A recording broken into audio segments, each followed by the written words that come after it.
Greetings, everyone. Today we focus on money, and what Morgan is trying to achieve is what do you do with your money? Not how much you earn. What do you do with your money? Let's go straight to what Morgan proposed. So I'll do an introduction of the book quickly, and then I'll give you a chapter's overview. There are 20 chapters. So in the introduction, Morgan brings out a very powerful concept and very original. So he says it's not what you know, it's how you behave with money. What Morgan wants you to understand is that what you do with your money can either create wealth or make you a pauper in your old age. So financial decisions are literally not made on spreadsheets. If financial decisions were made on spreadsheets, every accountant would be doing well. The reality of the matter is we make financial decisions based on our personal history. We make financial decisions based on our worldview, based on our ego, our pride. We make financial decisions based on incentives. We make financial decisions based on relationships. So what Morgan has done is to try to show us it's our behavior with money that matters, not how much we know. So there are three stories. He tries to compare somebody who didn't have a lot of money and he ended up being a millionaire, and two guys who are millionaires and they ended up as paupers. Two guys who are rich when they were young and rich, paupers in their 40s, and one janitor who earned very little money died as a millionaire.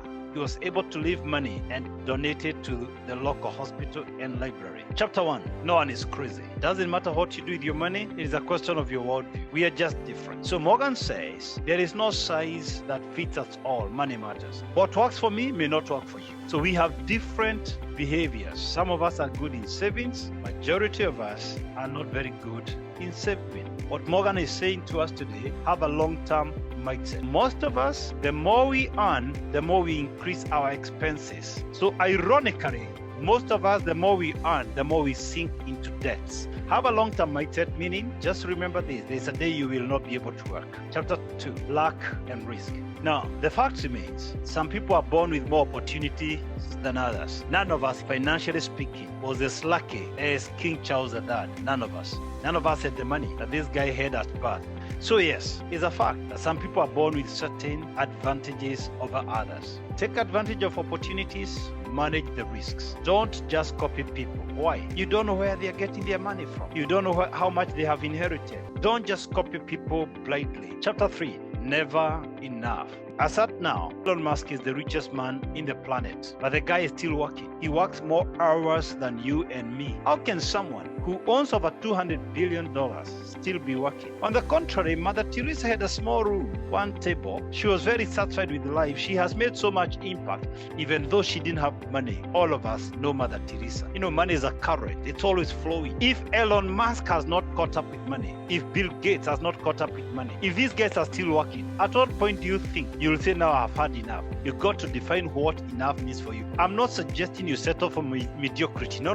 We've got to dream. We need a vision. You've got to have a clear line of what you're looking for, because money is never enough. You've got to chase something bigger than money. You've got to pursue something bigger. Pursue purpose, meaning, and significance. Don't lose what you have trying to get what you don't have. Number 4, confounding, compounding. And of course, to confound, that's a big word, which could mean something surprising, perplexing. And you know banks work with compound interest. The point he's making in this chapter is very simple. Investments grow over time. This is deep. He says 81.5 billion of Warren Buffett's 84.5 billion net worth came after his 65th birthday. Now, between 2020 and today, Warren Buffett now has 135 billion. Yet, 95% of that money he has made after his 65th birthday. What's the message? Investments grow over time. So invest early, invest significantly. So it's never late for anyone. You must agree on the percentage that you want to invest. The compound impact is what makes a difference in investment. So patience and consistency. Consistently invest, be patient, and your money will grow. Chapter 5, getting wealthy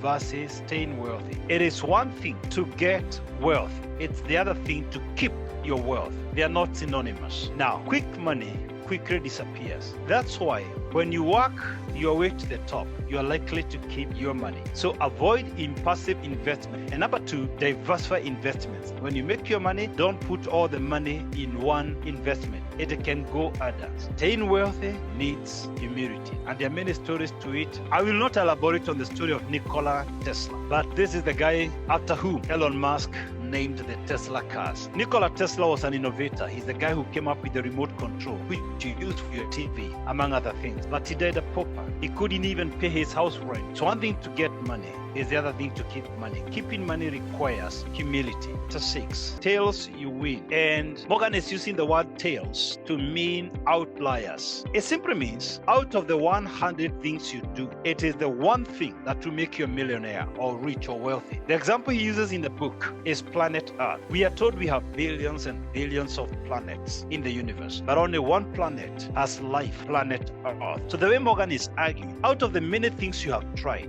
it may only be one thing that will change everything. So 80% of investments fail, sometimes up to 98%. So you can be wrong most of the time and still win the money game. The fact that you have made mistakes in the past does not mean you're not going to win. No. So the idea is to keep trying because you do not know when you're going to hit your jackpot. Masters, stay the course. Whatever you're doing, stay the course. You don't know what will be the game changer. Chapter 7, freedom. Now, we associate that name, freedom, with Nelson Mandela. The reason I picked Nelson Mandela for this chapter is to emphasize values and priorities. Here is a man, his values and priorities were so critical. He was ready to die for what he believed. Freedom is when you stop buying things because other people are buying things. That's living on your own terms. Focus on what counts rather than buying things that don't add value to you except debts. Buying things we don't need with money we don't have to impress people who don't even like us. Chapter 8, man in the car paradox. Now, Morgan uses a car as an example. He's saying this guy has spent so much money to impress people who don't even notice him. They don't notice the owner. That's the paradox. So why spend so much to impress people who don't even notice? That's the question he's asking. There's nothing wrong with buying the car, but don't do it to try to impress people. That's the message. Because the more you have, the more you have to worry. The more you have to lose, the higher the risks. If you have something precious, you have more to worry about burglars and robbers. You've got to derive your fulfillment from what cannot be taken away from you, from values, from relationships, from experiences. Find meaning and purpose. The idea is to value people use money. I urge you today, value what no one can take away from you. Chapter 9. Wealth is what we don't see. And that's a very powerful statement. What you see may be riches, not wealth. Success is hidden. Don't try to measure somebody's wealth by what you see. That's deceptive. So riches current, wealth is invisible. So what we see is deceptive. It is meant for us to see. Wealth is beyond material possession. Real wealth are the relationships we nurture, the peace of mind, the peace of heart, what we cannot lose. Chapter 10, save money. Save below your ego. Everybody can save if we buy for what we need, not what we need to show off. So saving is a decision. Spend less than you make. It sounds like common sense, but we don't practice it. It's not how much you make, it's how much you save. Reasonable versus rational. So I want to use a mathematical question to explain this, because in this book, rational means logic and numbers. Reasonable means a human element. You divide before you multiply. That's what is rational. That's what is logical. That's how it's done in math. But in real life, it's not reasonable. You first multiply before you divide. You don't divide before you multiply. In real life, first multiply the cake before you divide the profits, before you share the dividends. That's what is logical. Reasonable is greater than rational. So although rationally I should first build business, I choose to buy my own house first to give me peace of mind. So peace of mind is more important. Chapter number 12. Surprise! Now, patterns in history change. Of course, we believe that patterns never lie, but sometimes patterns in history change. Ironically, Benjamin Graham, the author, revised this book 5 times. Why? Because patterns in history sometimes change. So what's the message? Things that have never happened sometimes happen. Look at COVID-19. It disoriented us. So don't rely too heavily on investment history. What he's saying, outliers move the needle the most. What's that in the language? 1% of what you do will make the most changes in your life. Something you didn't expect. If you consistently do it, you'll be surprised one day a certain window opens and becomes a game changer. Chapter 13, room for error. And the thing is this, anticipate for setback. And there are many examples in this life. For example, We go for elections expecting the best, but almost every election has been contended. Health, we expect to be doing well, but sometimes you go to bed and you don't wake up tomorrow. Our health becomes very unpredictable. Marriage, no one gets married expecting to divorce. Business, nobody opens a business expecting it to close, but things happen. So don't get shocked when setbacks hit you. You have to anticipate for them because they happen and they can happen tomorrow. Build an emergency fund. Emergencies happen. Avoid excessive debt. Don't try to bite beyond you can chew. Diversify your investments. Don't put your eggs in one basket. So be flexible in terms of your investments. Chapter 14. You will change, not you might. You will change. Be open to change because change is inevitable. Charles Darwin said, in nature, it is not the strongest species that survive. It is not the most intelligent species that survive. It is the most adaptable to change that survives. And that's a fact because the nature changes. In the human society, similarly, when the world moved towards tech, the companies that refused to adapt to tech, they closed down. And now we are moving to AI. The companies that will not play game will close down. The fact remains, in business and in life, it is how quickly you adapt to the wind of change. Financial priorities change. Some of the priorities you have today, you didn't have them 5 years ago. That's a fact. Economic conditions change. They don't remain put. So you also have to change. People change. You will not see the same person adapt quickly.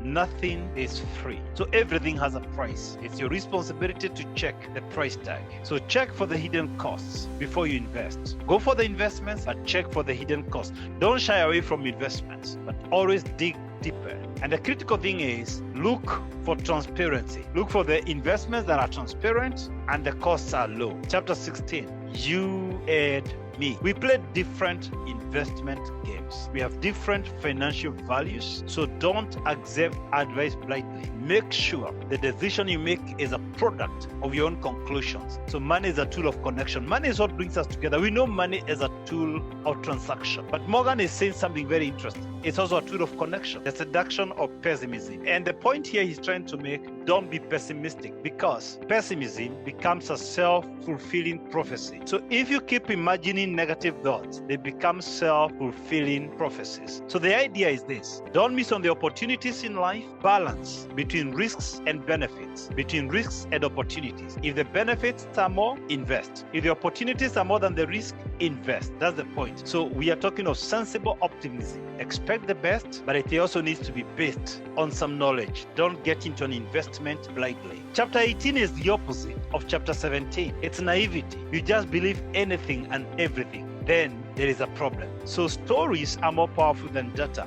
And that's the mistake people make. So don't just listen to the stories and ignore the data. Learn to separate myths from facts. So don't just get into investments blindly. The easiest way to understand frauds is just to realize something very simple. If they are promising you to make money within no time, that's a fraudster. 19, all together now. Morgan takes it as a summary. And basically what he says, it's your money. Nobody can plan your money. Bottom line is, you have to make your decision how you want to spend your money.